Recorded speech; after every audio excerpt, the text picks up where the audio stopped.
What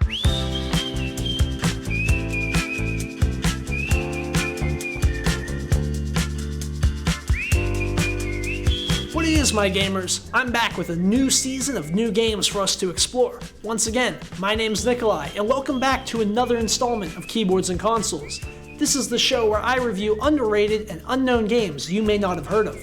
Today, we're going on a bit of a road trip unlike any other.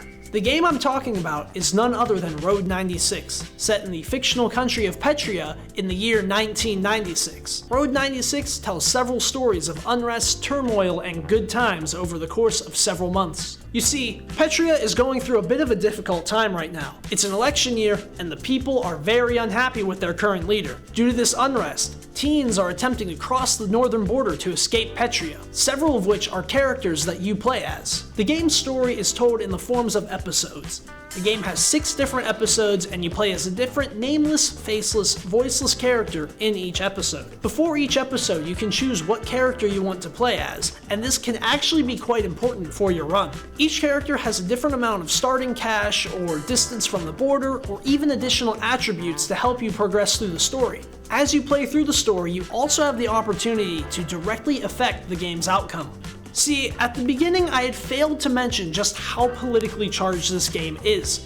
As you play through the game, you can choose to affect the outcome by persuading the populace one way or another with how they decide to change the election outcome. The people are unhappy with how the current leader, Tyrak, controls their country. They say he's a tyrant and corrupt, and he sends teens off to work camps for some unknown reason. We also don't see these camps, and they're more of a rumor than a fact. They get hinted at and we're told they're real, but that's about it. We aren't actually told what horrible things are happening in Petria that makes people want to sneak across a walled border in droves. He seems to be evil for evil's sake. The other candidate, a woman called Senator Flores, or simply Flores, is propped up as the, quote, good candidate. Supposedly she will bring peace and hope back to Petria, but we are never told how. Honestly, we know very little about these characters other than what's explicitly told to us, which isn't really much, so we can't make a good informed decision. We are kept in the dark about exactly what is happening in Petria, which is why I don't understand why it comes down to the player to determine the fate of this nation. The entire buildup of the game comes down to election day and who wins. We, the players, influence who wins the election by supporting Tyrak, Flores, starting a full-scale revolution, or simply do nothing. Now, besides the surface-level politics of the game, the story is actually quite interesting. Throughout your playthrough, you will meet several recurring characters.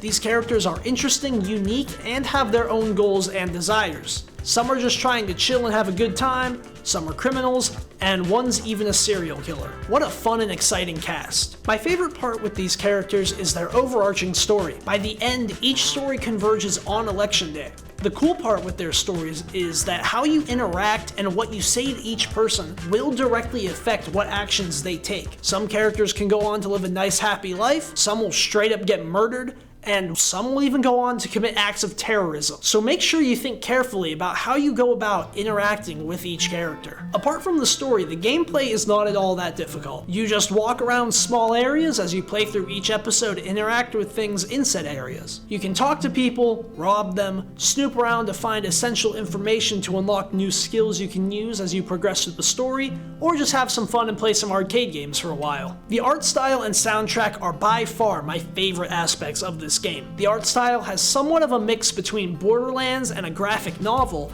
in the sense that it's cartoony, but with a great sense of depth. The soundtrack is also excellent. Everything sounds fantastic, from the more mellow and chill songs that play as you sit by a campfire or drive down the road in a stolen car, to the more eerie and suspenseful songs that play as a serial killer threatens your life. Overall, I would recommend this game to anyone who enjoys a more laid-back, narrative-focused game like Firewatch or Valiant Hearts: The Great War. The story is exciting and enjoyable. The recurring characters are different and colorful and always lead to some interesting or chaotic interactions. The fantastic art style and soundtrack also really help set the game's atmosphere.